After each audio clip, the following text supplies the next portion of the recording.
तो दोस्तों वैसे तो Technocraft and even live India IPO का ऑलरेडी अलॉटमेंट हमें देखने को मिल चुका है एंड अब इसका लिस्टिंग आपको इवन दोस्तों कल देखने को मिल जाएगा। एंड हालांकि दोस्तों बहुत लोगों को लिव आईपीओ का अलॉटमेंट मिला हुआ है, तो आज की इस वीडियो में हम लोग बात कर लेंगे इन दोनों आईपीओ के लिस्टिंग डे स्ट्रेटजी के बारे में कि जिनको अलॉटमेंट मिला हुआ है उन्हें इन दोनों आईपीओ को होल्ड करनी चाहिए या फिर दोस्तों इन दोनों आईपीओ में सेल करके अपना हमें प्रॉफिट बुक कर लेनी चाहिए। साथ ही साथ दोस्तों इन दोनों आईपीओ के फ्रेश एंट्री के बारे में भी बात करेंगे कि कौन से आईपीओ में हमें फ्रेश एंट्री देखने को मिल सकता है एंड किस में हमें दोस्तों फ्रेश एंट्री बनानी चाहिए एंड उसका टारगेट हमें क्या रखनी चाहिए। तो अगर आपको भी दोस्तों इन दोनों आईपीओ में से किसी एक आईपीओ का अलॉटमेंट मिला हुआ है या फिर दोनों आईपीओ का अलॉटमेंट मिला हुआ है तो आप बस इस वीडियो के अंत तक बने रहें ताकि ओवरऑल इसके लिस्टिंग के दिन आपको कैसे स्ट्रेटजी बनानी चाहिए उसका एक क्लियर पिक्चर मिल सके। एंड हाँ दोस्तों, जो लोग इस आईपीओ में फ्रेश एंट्री के बारे में सोच रहे हैं तो वो भी वीडियो के अंत तक बने रहें क्योंकि इस वीडियो में हम लोग इवन फ्रेश एंट्री के बारे में भी बात करने वाले हैं एंड जिनके पास अलॉटमेंट है उनके लिए तो बात करने वाले हैं। तो चलिए बिना आपका समय गंवाए सीधा वीडियो में आगे बढ़ते हैं और सबसे पहले दोस्तों बात कर लेते हैं इन दोनों आईपीओ के डिमांड के बारे में ताकि हमें पता लग सके कि फिलहाल इन दोनों आईपीओ के मार्केट में क्या डिमांड चल रहा है, दोनों आईपीओ में हमें कितना लिस्टिंग देखने को मिल सकता है। तो अगर सबसे पहले हम लोग बात कर ले टेक्नोक्राफ्ट के लेटेस्ट जीएमपी के बारे में तो फिलहाल इसके ग्रे मार्केट में वही लगभग आपको 15 से 17% के आसपास तक डिमांड देखने को मिल जाएगा। हालांकि दोस्तों कल तक इसके ग्रे मार्केट में लगभग हमें 12 से 13% के आसपास तक डिमांड देखने को मिल रहा था, बट आज इसके ग्रे मार्केट में लगभग हमें 17% के आसपास तक डिमांड देखने को मिल रहा है। यानी अगर 17% के हिसाब से देखा जाए तो कहीं ना कहीं आपको पर लॉट पे 2500 रुपये से लेकर 2700 रुपये तक हमें इवन इसमें प्रॉफिट देखने को मिल सकता है पर लॉट पे। हालांकि दोस्तों अगर इसके तुलना में बात कर ले हम लोग लीव के बारे में तो फिलहाल इसके ग्रे मार्केट में लगभग आपको 7 से 8% के आसपास तक डिमांड देखने को मिल रहा है। यानी अगर 7 से 8% के हिसाब से देखा जाए तो कहीं ना कहीं पर लॉट पे लगभग हमें 1000 से 1200 के आसपास तक इजी प्रॉफिट देखने को मिल सकता है पर लॉट पे। हालांकि ये सब जीएमपी तो टेंटेटिव गेन होता है जो मार्केट को देखते हुए कभी भी ऊपर नीचे हो सकता है। मे भी दोस्तों इनसे थोड़ा बहुत ऊपर भी हो सकता है, मे भी इन सब जीएमपी से हमें थोड़ा बहुत नीचे भी लिस्टिंग देखने को मिल सकता है। जैसा दोस्तों कल मार्केट का कंडीशन रहेगा उस हिसाब से इसका लिस्टिंग हमें इवन देखने को मिल सकता है। एंड मे भी ऐसा लग रहा है कि मार्केट में कल हमें स्ट्रेंथ देखने को मिल सकता है एंड इन दोनों का लिस्टिंग हमें इवन बेटर देखने को मिल सकता है। हालांकि इन सब का लिस्टिंग कहीं भी हो हमें हर सिचुएशंस के लिए रेडी रहनी चाहिए एंड उसके लिए हमें एक फुल प्रूफ स्ट्रेटजी बना के चलनी चाहिए। तो अगर सबसे पहले बात कर ले टेक्नोक्राफ्ट के लिस्टिंग डे स्ट्रेटजी के बारे में तो इसका प्राइस बैंड लगभग 200 रुपये से लेकर 212 रुपये के आसपास तक रखा गया था, जबकि दोस्तों फिलहाल ग्रे मार्केट में इसका लगभग 15 से 17% के आसपास तक डिमांड देखने को मिल रहा है। तो उम्मीद है कि इसका लिस्टिंग इवन कहीं आपको 250 रुपये से लेकर 255 रुपये के आसपास तक देखने को मिल सकता है। मतलब दोस्तों एक समय जहां कंपनी का प्राइस बैंड यानी आईपीओ का प्राइस बैंड 212 रुपये के आसपास तक रखा गया था, जबकि उसके तुलना में कहीं ये आईपीओ लगभग 255 रुपये के आसपास तक लिस्ट हो सकती है। यानी ऐसे देखा जाए तो फिलहाल ये कंपनी अपना आईपीओ लगभग वही 19 के पी पे लेके आई थी, जबकि दोस्तों अगर ये 255 रुपये के आसपास तक लिस्ट होती है तो इसका पी रेशियो इवन आपको 23 के आसपास यानी 23 के आसपास देखने को मिल जाएगा। हालांकि दोस्तों इसके जैसे तो मार्केट में बहुत सारी कंपनी है जिसका पी रेशियो इवन आपको 23 के आसपास या फिर इससे नीचे ही देखने को मिलेगा। आप ईएमएस को ले सकते हैं जो इससे काफी अच्छी कंपनी है, उसका रेवेन्यू भी इस कंपनी से आपको काफी बेटर देखने को मिल जाएगा। एंड फिलहाल ईएमएस का पी रेशियो लगभग आपको 24 के आसपास देखने को मिल जाएगा। एंड इवन दोस्तों इन्वायरो इंफ्रा का तो पी रेशियो लगभग आपको 21 के आसपास देखने को मिलेगा।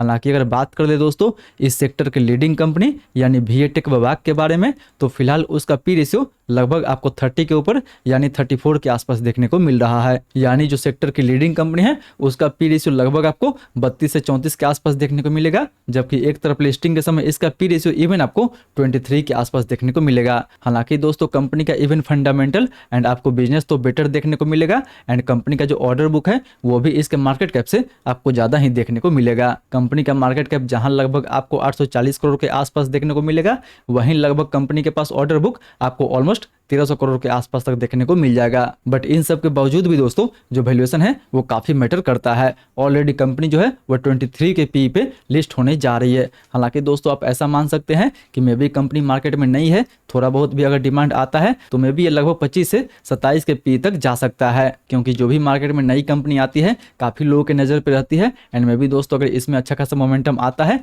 तो मे भी ये 25 से 27 के पी तक जा सकती है। एंड अगर 25 से 27 के पी रेशियो पे हम लोग इसके टारगेट प्राइस को निकालें तो मे भी इसका टारगेट प्राइस 290 रुपये से लेकर 300 के आसपास तक देखने को मिल सकता है, जो कि टेक्निकल लेवल पे भी एक काफ़ी अच्छा खासा टारगेट निकल के आ रहा है। एंड इवन दोस्तों वैल्यूएशन वाइज भी देखा जाए तो काफ़ी बेटर टारगेट निकल के आ रहा है। हालांकि जिनको भी इस आईपीओ का अलॉटमेंट मिला हुआ है उनके लिए तो सबसे बेटर स्ट्रेटजी यही होगा कि दोस्तों आप अपना प्रॉफिट बुक कर ले एंड किसी दूसरी आईपीओ की तरफ देखें, क्योंकि अभी फिलहाल मार्केट में इतना सारा आईपीओ आ रहा है, मे भी किसी और आईपीओ में आपको अच्छा खासा अलॉटमेंट देखने को मिल जाएगा एंड उस आईपीओ में ठीक ठाक लिस्टिंग देखने को मिल सकता है। एंड इसीलिए फिलहाल दोस्तों अगर आपको इस आईपीओ का अलॉटमेंट मिला हुआ है तो दोस्तों ज़्यादा वेट नहीं करनी चाहिए, क्योंकि ऑलरेडी कंपनी अपने हायर वैल्यूएशन पे लिस्ट होने जा रही है, तो मे भी शॉर्ट टर्म में चलने का जो चांस है वो दोस्तों काफ़ी कम है। बट मे भी अगर चलता है, ठीक ठाक डिमांड आता है, तो मे भी दोस्तों 290 से 300 के आसपास तक हम इसका टारगेट रख सकते हैं। वहीं बात कर ले लीप इंडिया के बारे में, तो फिलहाल दोस्तों इस कंपनी का प्राइस बैंड, इस आईपीओ का प्राइस बैंड 151 रुपये से लेकर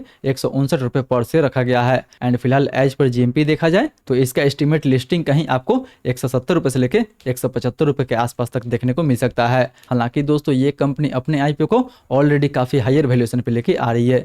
जी हाँ, ये कंपनी अपने आईपीओ को लगभग 113 के पी पे लेके आ रही है, जो कि दोस्तों काफ़ी हाई माना जाएगा इस कंपनी के सेक्टर के मुकाबले एंड इस कंपनी के इंडस्ट्री के मुकाबले। एंड वहीं अगर ये 175 रुपये के आसपास तक लिस्ट होता है तो इस केस में दोस्तों इसका पी रेशियो इवन आपको 121 के आसपास देखने को मिल सकता है। हालांकि आईपीओ का साइज लगभग आपको 2500 करोड़ के आसपास देखने को मिला था एंड इसमें आपको लगभग 9 गुना के आसपास तक ठीक ठाक सब्सक्रिप्शन भी देखने को मिला हुआ था। एंड इवन बात कर ले इसके एंकर बुक के बारे में, तो इसका एंकर बुक भी काफ़ी सॉलिड निकल के आया हुआ था। हालांकि ये कंपनी अपने सेक्टर से, अपने इंडस्ट्री से एक नई कंपनी होगी जो मार्केट में लिस्ट हो रही है एंड इसीलिए फिलहाल हम लोग इस कंपनी को किसी और कंपनी के साथ कंपेयर नहीं कर सकते हैं। एंड इसलिए दोस्तों एक रेट वैल्यूएशन निकालना इस आईपीओ का काफ़ी मुश्किल हो जा रहा है। बट फिर भी देखा जाए तो अगर ये 121 के पी पे लिस्ट होने जा रही है तो बेशक वहाँ पे जो कंपनी का वैल्यूएशन होगा वो दोस्तों हाई होगा। बट वैसे भी देखा जाए तो कंपनी अपने सेक्टर में दोस्तों एक क्लियर मार्केट लीडर है, जिसके पास पैलेट पुलिंग इंडस्ट्री में लगभग आपको 90% के आसपास तक मार्केट शेयर देखने को मिल रहा है। एंड जब भी दोस्तों कोई कंपनी अपने इंडस्ट्री की मार्केट लीडर होती है,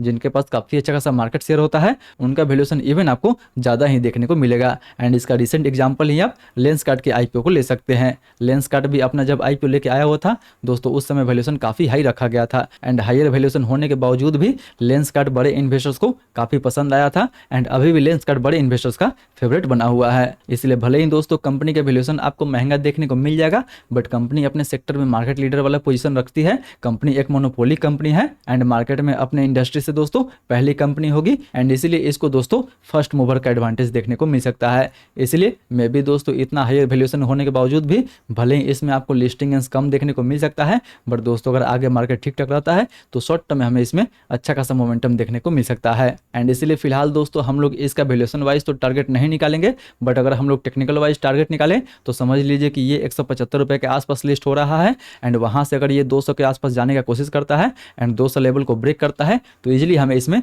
240 से लेकर 250 का टारगेट देखने को मिल सकता है। एंड एक बार दोस्तों शॉर्ट टर्म में अगर ये 250 को भी ब्रेक कर देता है तो उसके ऊपर लगभग हमें 300 के आसपास तक टारगेट देखने को मिल सकता है। यानी आप ऐसे समझ लें कि जब ये 175 रुपये के आसपास तक लिस्ट होता है तो उसके बाद का एक मेजर रुकावट लगभग आपको 200 रुपये के आसपास देखने को मिलेगा एंड जब ये 200 को ब्रेक करके ऊपर सस्टेन करता है तो मे भी इसमें हमें 240 रुपये 250 का टारगेट देखने को मिल सकता है। एंड इवन दोस्तों 250 को भी ब्रेक करता है तो सीधा उसके बाद हमें 290 एंड 300 का टारगेट देखने को मिल सकता है। हालांकि दोस्तों ये टारगेट तुरंत अचीव नहीं होगा, मे भी इसके लिए हमें थोड़ा बहुत टाइम देना होगा, देखना होगा लिस्टिंग के बाद इसमें हमें कैसा रिएक्शन देखने को मिलता है। मे भी काफ़ी अच्छा खासा प्रॉफिट बुकिंग देखने को मिलता है या फिर हमें अच्छा खासा डिमांड देखने को मिलता है। अगर बड़े इन्वेस्टर्स का ठीक ठाक इसको सपोर्ट मिल गया, लिस्टिंग के दिन अच्छा खासा इसमें हमें ब्लॉक डील देखने को मिल जाता है तो मे भी शॉर्ट टर्म में इसमें हमें अच्छा खासा मोमेंटम देखने को मिल सकता है।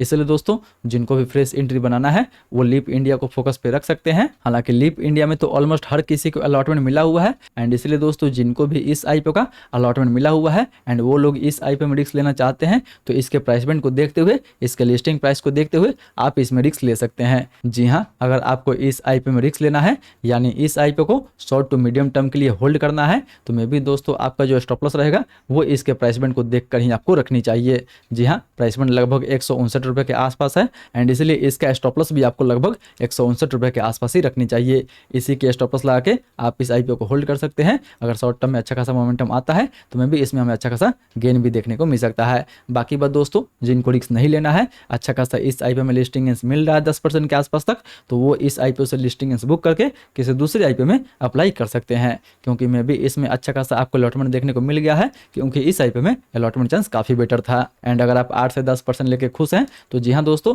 बिल्कुल आप इसमें बुक कर सकते हैं एंड दूसरे आईपीओ में अप्लाई कर सकते हैं। बाकी बात, मैं तो टेक्नोक्राफ्ट आईपीओ को दोस्तों बिल्कुल अवॉइड कर दिया था। लीप में 5 लॉट अप्लाई किया था, जिसमें मुझे 3 लॉट दोस्तों अलॉटमेंट मिला हुआ है। एंड जिसमें से 2 लॉट में लिस्टिंग डे के दिन अच्छा खासा अगर लिस्टिंग मिलता है तो मैं सेल कर दूंगा, बाकी 1 लॉट होल्ड रहेगा शॉर्ट टू मीडियम टर्म के लिए। क्योंकि मे भी मंडे के बाद भी अगर मार्केट ठीक ठाक रहता है तो जो 1 लॉट होगा उनमें दोस्तों अच्छा खासा हमें मोमेंटम देखने को मिल सकता है। इसलिए दोस्तों, अगर आपके पास भी मल्टीपल लॉट है तो आपको उनमें से कुछ बुक कर लेनी चाहिए, कुछ आईपीओ को ही दोस्तों शॉर्ट टू मीडियम टर्म के लिए होल्ड करनी चाहिए। बाकी बात दोस्तों, याद रहे कि लिस्टिंग के दिन आपको कोई भी डिसीजन जल्दीबाजी में नहीं लेनी है। सबसे पहले प्री आईपीओ सेशन में इसके डिमांड एंड सप्लाई को अच्छे से एनालिसिस करनी चाहिए, उसके बाद ही हमें इस आईपीओ में कोई भी डिसीजन लेनी चाहिए। एंड हाँ दोस्तों, अगर आप भी हमारे साथ मिलकर इस आईपीओ के प्री आईपीओ सेशन में अच्छे से एनालिसिस करना चाहते हैं तो उसके लिए आप हमारे चैनल को सब्सक्राइब कर सकते हैं, जहां पे हम लोग हर आईपीओ के लिस्टिंग पे लाइव आते हैं एंड उसके प्री मार्केट सेशन में अच्छे से एनालिसिस करते हैं एंड देखने की कोशिश करते हैं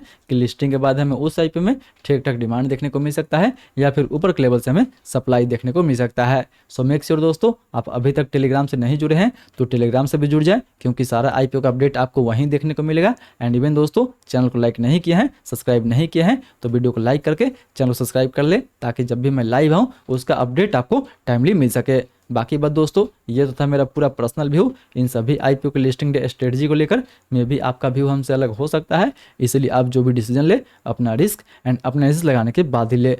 आई होप दोस्तों वीडियो आपको इन्फॉर्मेटिव लगा होगा। अगर वीडियो अच्छा लगे तो वीडियो को लाइक करें एंड अपने दोस्तों के साथ भी ज़रूर शेयर करें। बाकी बात, मिलते हैं अगले वीडियो में। तब तक दोस्तों स्टिल अभी आज बहुत सारा आईपीओ ओपन है, अभी तक आप उन सब का फुल रिव्यू नहीं देखे हैं तो ऊपर वाले इन सारे वीडियो को टैप करके इन सभी आईपीओ का आप फुल रिव्यू देख सकते हैं।